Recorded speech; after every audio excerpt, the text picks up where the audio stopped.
watching on the 15th annual Tracking Santa Live Show. We have a very special treat today.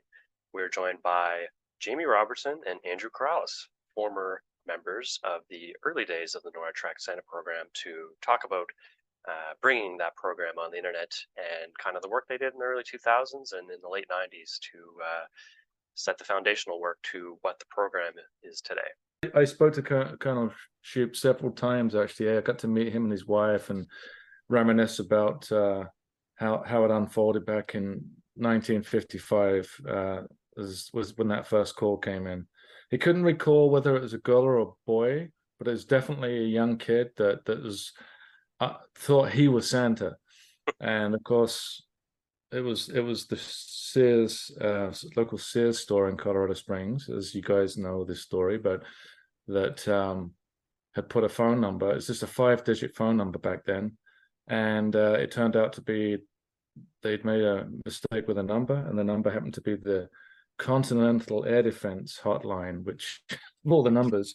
So Shoup told me he thought it was just like a member of his staff sort of yanking his chain. So he's looking around, like thinking, okay, who's playing this game? And he realized that the child was very sincere, and he said, can I speak to your mom? And he said, ma'am, I'm not sure if you know, but this is Continental Air Defense, the operations center. And she said, oh my goodness, you must have called the wrong number. So she read the number, and he said, no, that's our number. So he kind of knew straight away, okay, we're going to get a bunch of phone calls. So the one thing they could do, of course, is track Santa, because it was back in the days where they had the old glass wall maps of North America, because it was all the old dew line, the distant early warning radar stations all across North America. So they couldn't, he wasn't going to say he is Santa. He'd say, but I can tell you where Santa is. So they got into it. They all kind of adapted and answered the calls and told the kids, yep, there's some activity in the polls, so you better get to bed soon. When we did it, it was 7 different languages. So you produce the scripts for each hour, in some cases half hour, but mostly each hour. So arguably you've got 23, 24, I think up to 26 hours worth of, because of the different time zones, updates. And then you have to voice them all in all the different languages. So we would, there was a local radio station, I forget the call sign, but they let us, we got the translations done through a local company in Colorado Springs, free of charge. Everything was free. There was no budget. I remember, right? What's that? And it was college students. That's what I remember. Yeah, a lot of college students, people that are taking, and we had native speakers of all the different languages. So it was, a legitimate voice. We didn't want to, butcher anyone's language. So we had native speakers do the updates, and just the translation work you can imagine how much work that is. And then to voice every one of them at the radio station with all the different people involved. It was easy enough for us, the folks that worked at NORAD, but to get everyone together to do that was a huge undertaking. Then we had to we worked with Analytical Graphics, AGI, who are fantastic. They did a lot of space imagery, so they made everything possible, because seeing is believing, obviously, if you're 8 or 9. And they said, yeah, we can do this, not a problem, because they already had the space imagery. So to create the Santa imagery, and then of course add it to real cities. This is incredible for the 90s. When you look at it now, it's a lot easier, but back then it was a new thing. No one was really doing this stuff. Creating it from scratch is the key, because we were the start of it. You guys were the pioneers. Point, it's cartoons, and you'd have animation. You look at like the toys on Misfit Island or Misfit Toys. That Santa imagery is what sticks in my head from my youth. you know, clutch cargo where the lips move and the character doesn't, you know. Yeah. But it progressed quite a bit. So that time, I mean, from our time at NORAD, you know, we went into the 90s up to the millennium, right? I left shortly after that. I left in February, I think, of 2000.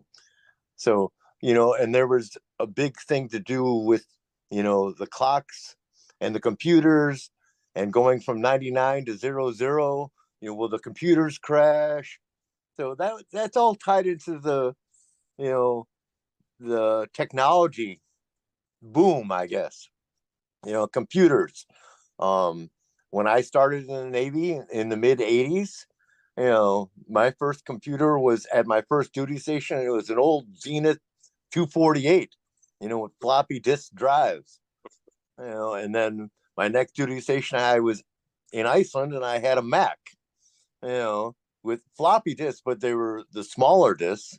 And there was progression just there in that year and a half, 2 year difference, you know. So it's exponential. Every 18 months, technology explodes. You know, Yeah, we've recently found a version of your guys' website, and oh interestingly my enough, Lord. I This can send is, you the link. This is a functioning domain.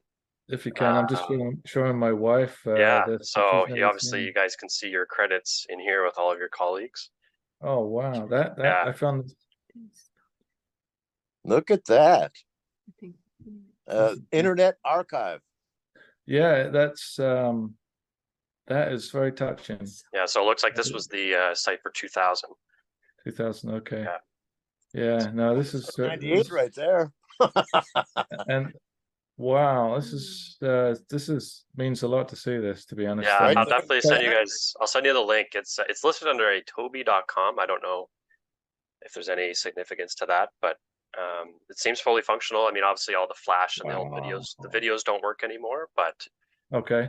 um, Oh, that's amazing. yeah, Because it's I even the first year, I remember I wrote a poem actually in '98, which I don't have anywhere. Like I can't find it, but there's so much stuff we did. And Andy and I both had kids that were sort of prime Christmas age. So it kind of added to the whole experience. yeah, My it's really oldest was 5, I think. Yeah. Yeah, see and some photos of old cameras. wow, Yeah, this is amazing. it's I pretty. mean, It's honestly pretty outstanding that this is still functioning. 23 years later. yeah, But no kidding. The NORAD folks would probably love to see this.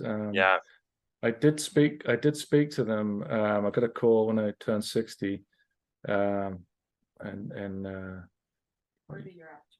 or 60, I can't remember, like a year or two ago, and they were asking me a bunch of questions, and so I was giving them some background on. But this is, I mean, seeing is, I mean, you can't really how do you verbalize what we're looking at on the screen right now? there's a lot on here. I mean, I'll echo your comment that I think your guys' websites had more content to them, and arguably for the time was maybe a little better than what It they was a have lot now. of work. It was a lot Yeah, of work. I can see. It was, and it was, but it was worth it though, because for a couple of reasons. I mean, one, the tradition. If you're going to do it, I mean, I got into the internet, I think in '92 or '3, when all it was back then, from what I remember, was just like various discussion groups on.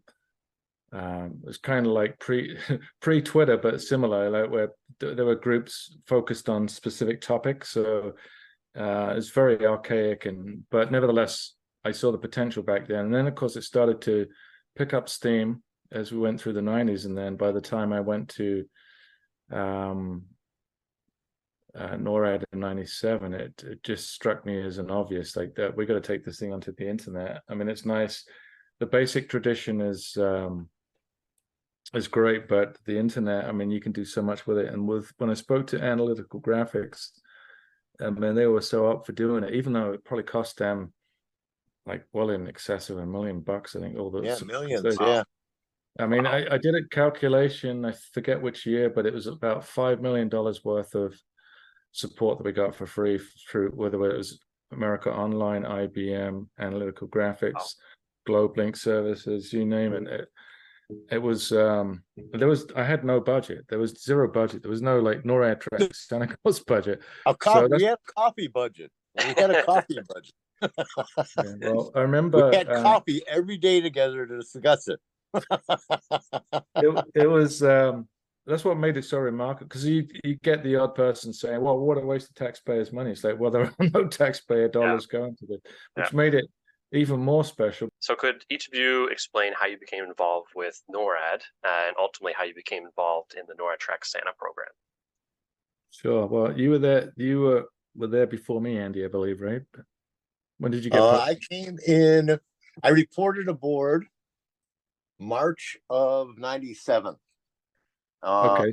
My birthday's in early April, so I basically checked in, got my family settled, got my household goods, and then I came to the office. So I arrived a couple of months later then, in 97, and but he set up the initial plan, basically the plan of action to set up NORAD and U.S. Space Command's websites to go on the World Wide Web. So this was a quick idea that we hopped on board. I mean, basically, they had what we call the NIPRNet, the non-classified Internet Protocol Router Network, and the SIPRNet, the Secret Internet Protocol Router Network for NORAD and U.S. Space Command.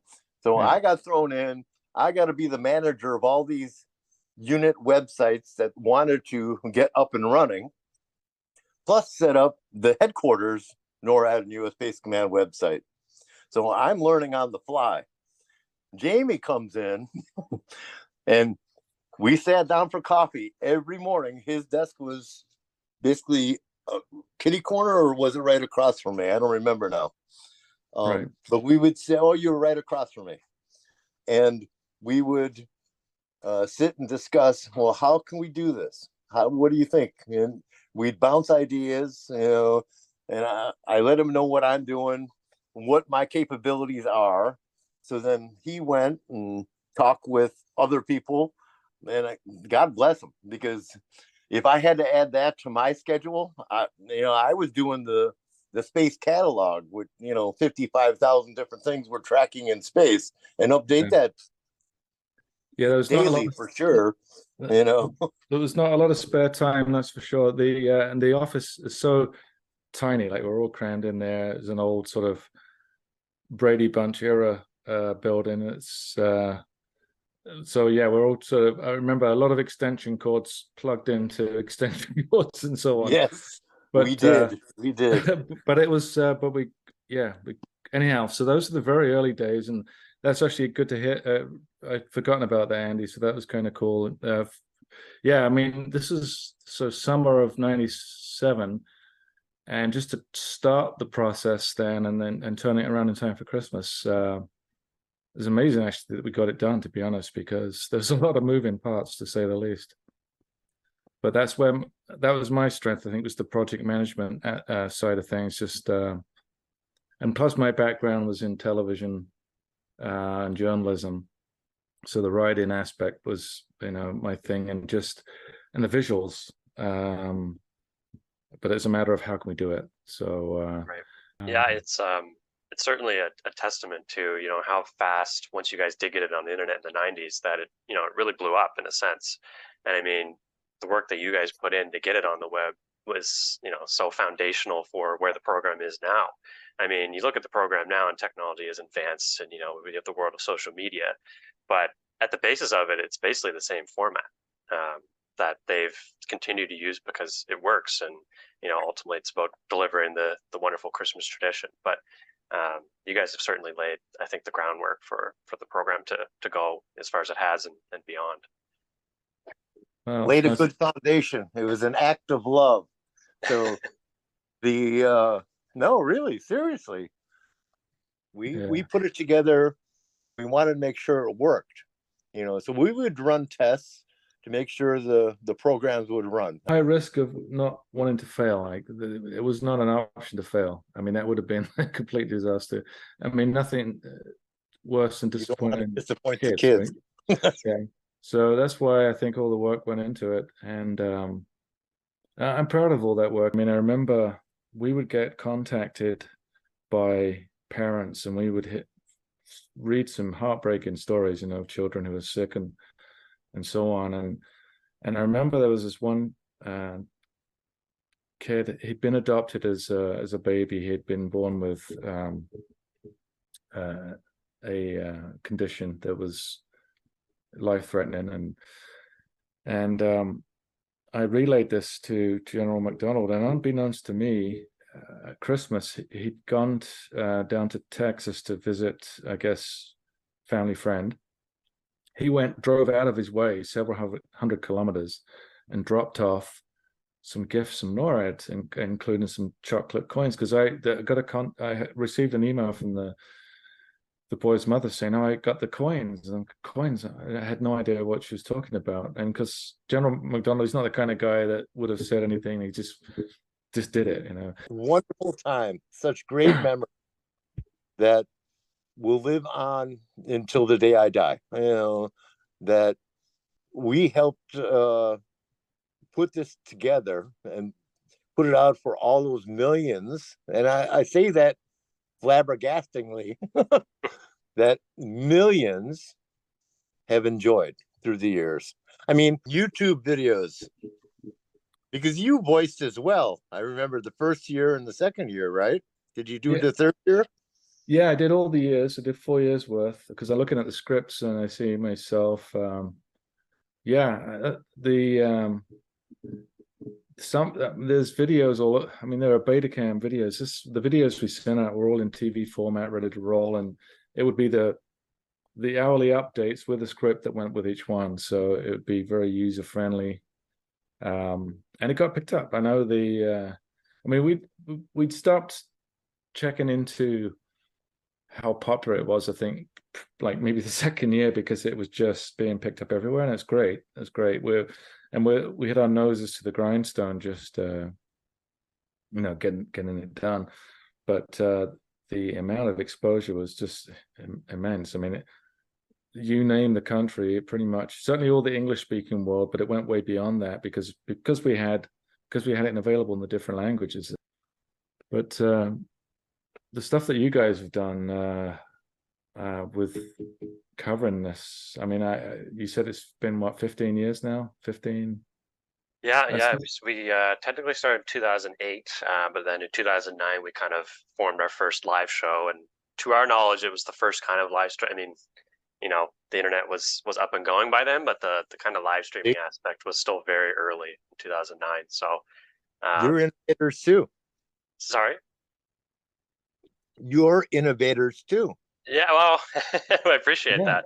We've been able to we've been able to kind of strike kind of our own system to, our goal is, our initial goal was to be kind of an archival purpose for, all the old NORAD content. And we have great relation with their current team, and we talk to numerous folks from the NTS staff every year, and we offer up our suggestions for the program, and chat with them, and they've always been super receptive. So going to you guys, going to the current staff, it's, for us, it's always kind of been able to have that relationship with members of NTS, whether they're currently there or they've been there in the past. So, in going back to those videos, I mean, everyone's called them the Santa cams over the years.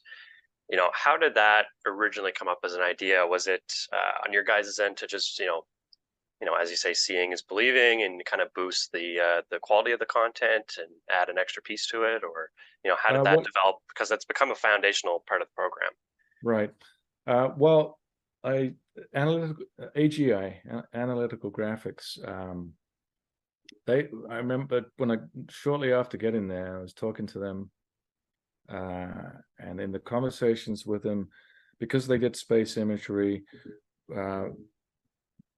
they told me what was in the realm of the possible, and so I give full credit to them. Like because I said I wanted to bring it to the internet, but of course it can't just be, you know, a static web page, which back then would have been okay, to be honest. It was still early stages, but I wanted to make it interactive, kind of like Web 2.0 before, way before Web 2.0 existed, but to make it fun, to be able to navigate the website, to be able to have little nooks and crannies to explore.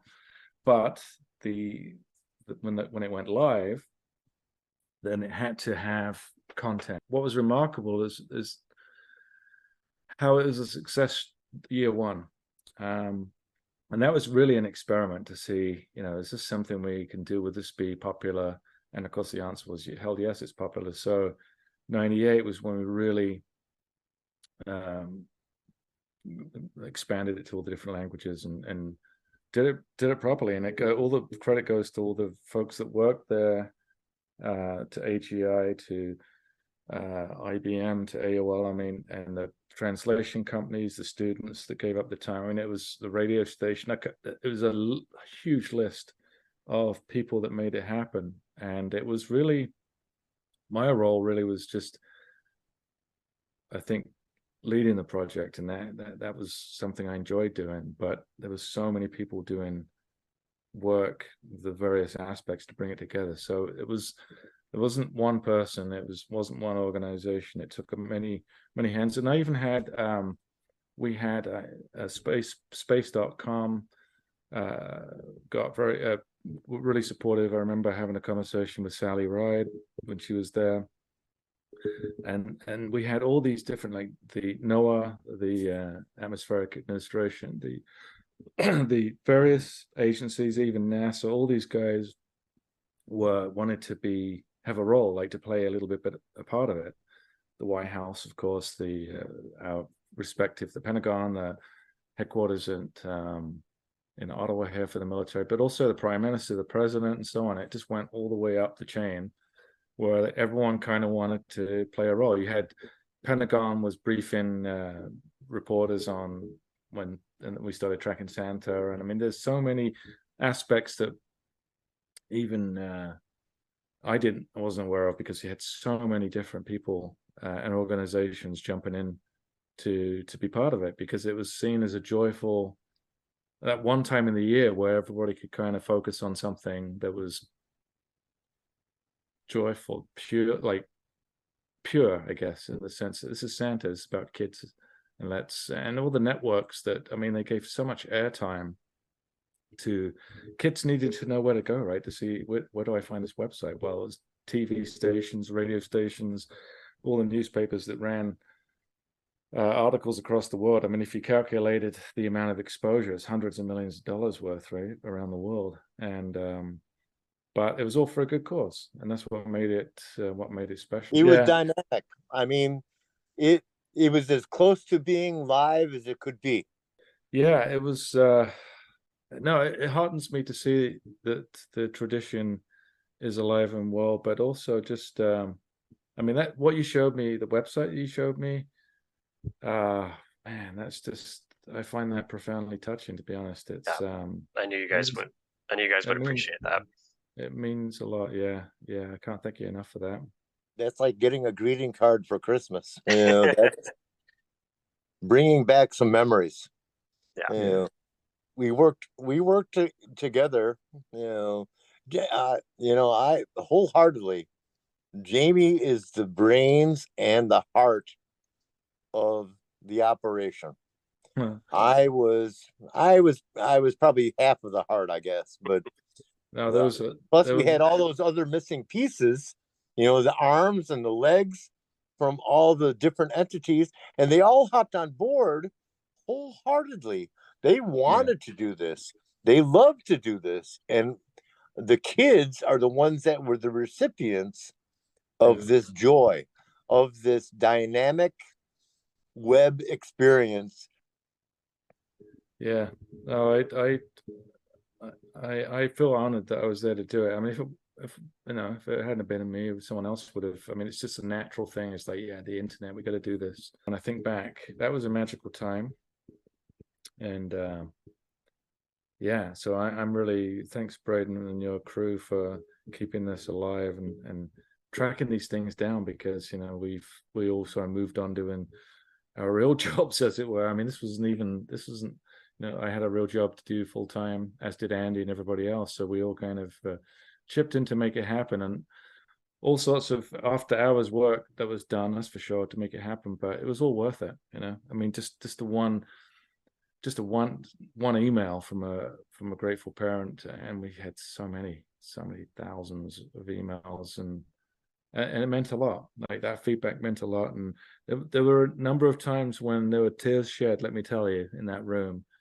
How can you not? You'd have to have a heart of coal to not be affected by how it's impacted, particularly, you know, hearing from sick children and parents, and what it means to them. And it made all the work well worth it. We went in wholeheartedly to make sure this would be the best that it would be. And I know we looked at it, we don't want to disappoint the kids.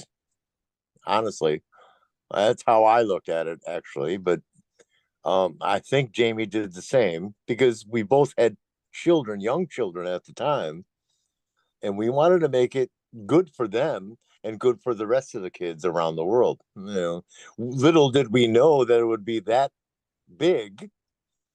But I mean, I got comments from people that I hadn't talked to since high school. You know, it's like we touched a lot of lives. If you look at it, I mean, worldwide, that just blew me away. That Yeah. that was something, and it's still going. So the key is they still don't have failure in the system. No. So we set the good foundation to make sure it keeps going. Yeah, And it absolutely. keeps going well. No, No it's, I matter mean, it's age. truly an international program. I mean, since you guys took it on the internet, and even now, I mean, yeah, even on our own show, obviously our audience is dominated, you know, by North America and Europe. But the list of countries after we look at our YouTube analytics after every show is, you know, crazy. We have views from every continent, and it's, you know, we always have people. We have like our live stream chat where anyone can come in and chat with us, and you know that's always one of my favorite parts, just to see, you know, where all these different people are coming in from and partaking in this annual Christmas tradition, and you know, just having, you know, such a good festive spirit, and you know, Yeah. just such a beloved tradition for folks all around the world, which is great to see.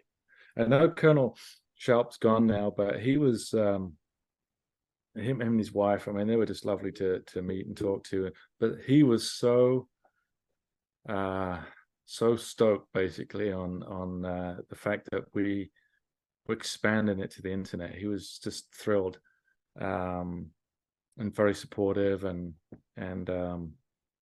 yeah. I mean, I think it was for him. I mean, he obviously he had a full military career, but again, for him, this tradition had a very special place for him and his kids, because he had kids too. And I know some of his kids have done interviews about their dad and so on. And but what an awesome thing to, you know, you're the guy that got the first phone call type of thing. I mean, it was a right in the, you know, the height of the Cold War and so on, and it's a tradition that's stuck. And now, in the context of any tradition, I mean, that's a pretty old tradition by North American standards. You know, all these years. I mean, it predates NORAD by 2 years technically, because continental air defense was the precursor to NORAD. But effectively, Canadians and Americans are already serving side by side in Colorado Springs, and NORAD effectively existed, just not on paper. But 57 is when it technically came in to being, and then I think all the agreements were signed in 58. But so that's the other thing, is this Canada-US thing has been central to aerospace defense in North America, and still is, of course. The mission continues to evolve, but Santa never ages, so That's right. yeah. Yeah, super interesting just to do the history dive. But on the other end, you know, with the current iteration of the program, do you guys keep up with it? You know, what are your impressions? Do you have any contact with the current NORAD staff, either of you? Well, yes, a couple of times when they called me on my birthday, I think my wife had something to do with that, but it was really nice just to hear from them, and they would give me an update on, the web traffic and so on. Yeah, I will go and check the website just to get an update to see, but I don't, go through it in any great length. We had a good time though. Honestly, doesn't matter what the hours were in that case. I mean, there are watches you stand that are drudgery, but this was, I keep going back to it, but it's an act of love. You care, and you do your best you can. And when you're asking about like Team Yansu, right? When you contacted me, that was probably the first time I was contacted outside of any of my immediate friend circles regarding NORAD Track Santa, which Wow. would happen around Christmas time, of course. Say, are you still doing NORAD Track Santa? Things like that. So when you contacted me, I was like, sure, I could do that. And then I got another slew of friends, like I think Facebook, people that I gone to college with, people that I had been in the Navy with, or people that I had served with, because I served multinationally, in multiple different commands. So when that happened, it's nice. It's like extra, I guess, a pat on the back or something. But it still is a heartfelt praise that what we did was good. Yeah. And I guess in closing, just wondering if either of you have any message to share with our viewers on the 15th annual Tracking Santa Live Show.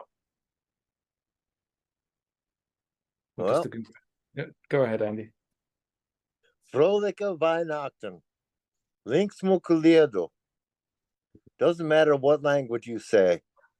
Joyous Noel. They all want to wish you well, and a Merry Christmas joy to all. Well said. Some Lithuanian there, I believe. Yes, exactly. Exactly. Nice. Yeah. Just, I mean, what to say? Just how this is a great part of the Christmas tradition, and long may it continue. And one of the things I've really enjoyed in seeing the total evolution of the internet is the voices that have been given to any individual anywhere on the planet to be able to participate in things. And I think that what makes NORAD Track Santa so special is the fact that it matters. It's mattered to kids as they've grown up, and the experience, and it stays with them, and then you end up having kids, or you have nieces and nephews, and you get to spread that joy. So just like Merry Christmas to everyone. Well, with that, gentlemen, on behalf of myself and Team Janssen, just want to thank you so much for making time tonight, and all of the other times that we've reached out. You guys have been a great support, and it's great to hear about the history of the program. And it's we think it's important to highlight the foundational work that you guys did to bring this great thing on the internet. So we really can't thank you enough. So yeah, wish you all the best, and Merry Christmas.